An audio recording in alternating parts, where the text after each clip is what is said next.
Welcome back. The History Society expressed concern this week over the government's plans for the northern defences, saying it completely ignores their heritage value. It believes the plans are not based on informed advice about the cultural value of the area, especially as these fortifications are of world significance. The Society accuses the government of not consulting the, quote, real experts and instead using their own preferred advisors. The proposed demolition of part of the defensive wall was presented at last week's DPC meeting on health and safety grounds, but the group claims this is to create a landscaped pedestrian route as part of their plans.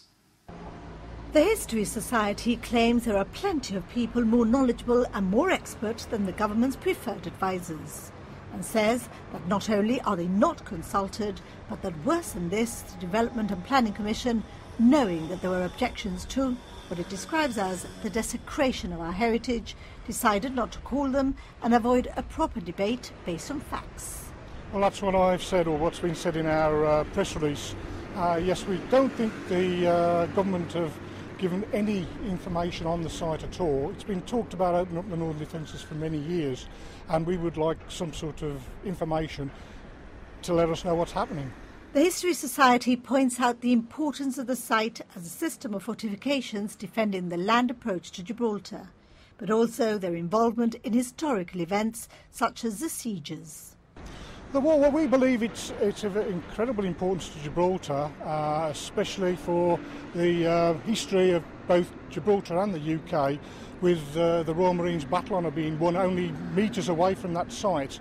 There's debate on how old that wall is, but structures have been put on top of structures throughout the history of Gibraltar, Spanish on top of Moorish and British on top of Spanish. And we just think there should be more information put to the table before anything's demolished. And the Society claims the application was supported at the DPC on spurious health and safety grounds, when it believes the truth to be that the government needs to demolish the wall to carry out its ill-conceived plan to create a landscaped pedestrian route and, in the process, destroy centuries of history. Well, yes, I mean, I'm not trying to gripe at the government. I'd like the site opened up to the public, but we don't think that wall needs to come down. It could be buttressed, and it's just a shame that that's going to be demolished. When you say that you're in favour of opening it up to the public, what else do you think should or could be done? Well, there are several walls up there, one in particular which is covered over by a scree that's come out of the tunnel area from Hayes Level coming down. That's a very important 17045 structure, defensive wall, and that's been covered up totally. I've got it on plans, but there's nothing been mentioned about that. That would be a start for me to have that debris taken away, and let's see what's there altogether. The Society asks government to stop this misguided action and allow meaningful debate based on facts so that the northern defences are preserved for future generations. Meanwhile, the Heritage Trust joined the debate on what action should be taken at the northern defences. The Trust's position at the DPC meeting was to advocate a precautionary approach to the demolition in favour of maintaining the integrity and authenticity of the wall, unless it was deemed unsafe, in which case it would advise partial rather than full demolition and a possible reconstruction.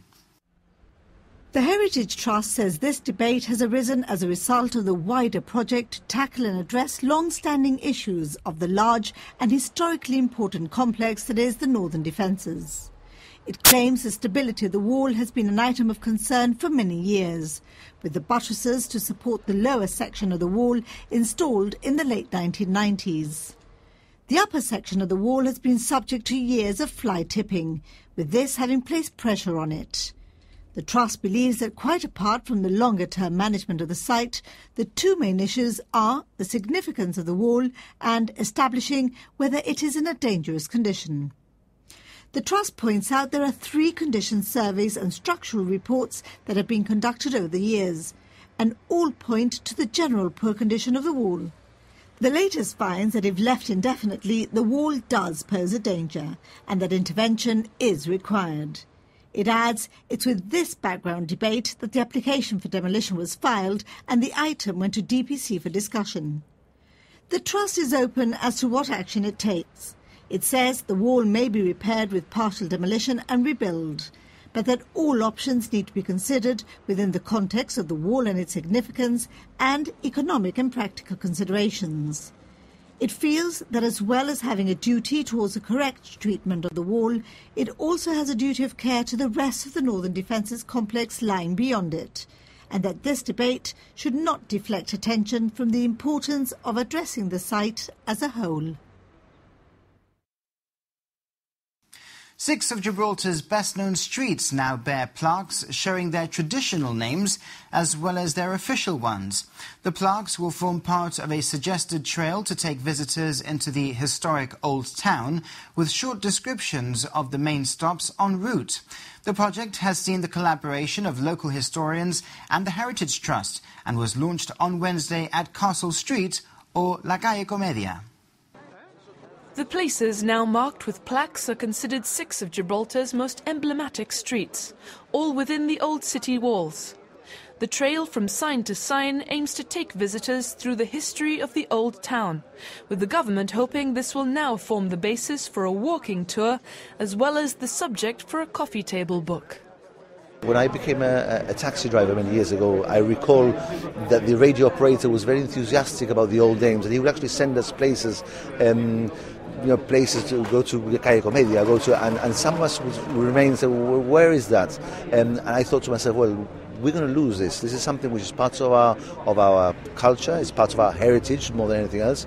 And I think it's important that we don't lose it, that it remains part of us, because as generations go on, things are forgotten. And I thought I would like to, my idea was to try to immortalise the streets in this way so we can remember it forever. Street names in Gibraltar became official in the 1970s, when the street signs, written in English, were first directed by the police. Until then, streets had no official name and were therefore referred to colloquially, by association with a trade, a landmark or an important property owner. These are things that have come down through generation. I called in, actually was lucky enough to get the support from a lot of people who are important historians in Gibraltar, and we all sat around the table on many occasions discussing, it was very, very interesting, what the roads, why roads were called this fashion, why they were called another. In some occasions, and sometimes there was no real reason for it. It was because that was the version of events then, but these are the bit of myth behind them as well. So it's very important for me to get the right story and for us to come together and say, well, let's agree on this version. Others were clearer. Others were clearer, and this is what they were, and that was it. No? But why they were called in certain ways, again, sometimes there was some magic behind it, and I think it was important to get, as best as possible, the best explanation. Already there's been debate among the older members of this newsroom as to whether it's La Cuesta Mr. Bourne or Mr. Vaughan. It's also prompted the retelling of perhaps apocryphal stories, such as the one about the police officer who dragged a dead donkey to Main Street down from La Calera, not knowing how to spell Crutchet's Ramp in his report. Other names brought back out of history include Calle Cordoneros, La Plaza de la Verdura and Lover's Lane, with plans for more plaques to be introduced across Gibraltar in future.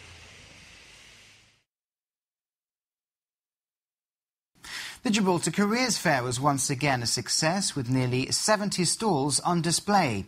These offered secondary school pupils an opportunity to explore potential career prospects. The Chief Minister, as well as government ministers and members of the opposition, were present at the event. The students here at this year's Careers Fair are about to make some pretty big decisions when it comes to their futures. That's when an event like this one becomes incredibly useful.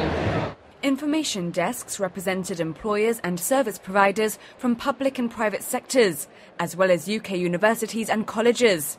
This gave local students the opportunity to look at possibilities for either higher education or employment. Today you've got a wealth of information on the internet, so people can find out about companies, about career paths, but nothing beats face-to-face. Talking to people on the ground, finding out what the career is about, and finding out about people's experiences. And that is what we do in the Department of Education. That is the opportunity that is given to and it's a great success. I hope we have something for everybody here. We've got accountants and lawyers, we've got the tourist industry, we've got GHA, and also a lot of universities have come across. We've got Oxford, Imperial College, UCL, in order to be able to answer pupils' questions firsthand. It's all well and good for teachers, a careers teacher at school to actually advise about this and that. but we don't work in all these different areas. And to have the people who know what is really involved, who know what is required, and the kind of people who would be happy working in those areas is something which is really invaluable. Oxford University, GBC, EY and Gib Telecom were just some of the many wide-ranging stalls on show. I think it's more very appealing because it's something that they don't tend to see every day, and they're asking good questions and they seem really interested, so we're very happy. We're offering a career. There's facility of jobs, maybe a marine section, areas response team, firearms, a whole world of policing. You know, a lot of them want to know how old they need to be to join. They ask on qualifications, obviously. And the good thing is none of them actually ask on pay or anything like that, so they are looking as a vocation, which is good, you know. Basically, we're just giving people information on TSN, what they can expect in terms of summer placements, giving them a bit more information as to differences between barristers and lawyers, things like that.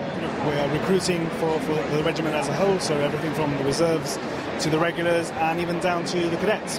Many of the students don't know what the union is, so that is why we're here for today, to explain to them what the union is about and what we're here for.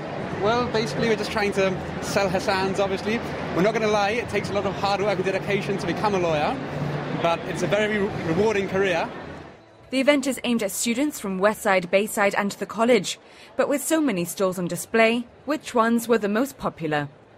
Well, I don't know. I'm not too sure because I don't really know what I want to be when I'm older. But when I look more at the stuff that I've got in here, then I'll at least have an understanding of which one I want to be.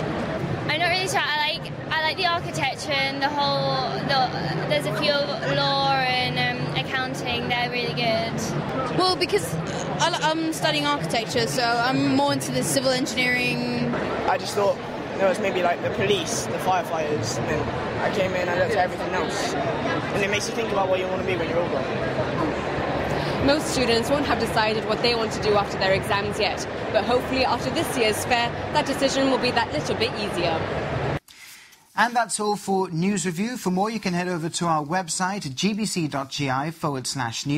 and you can also find us on Twitter and Facebook as well. Thank you very much for watching. From the team, good night.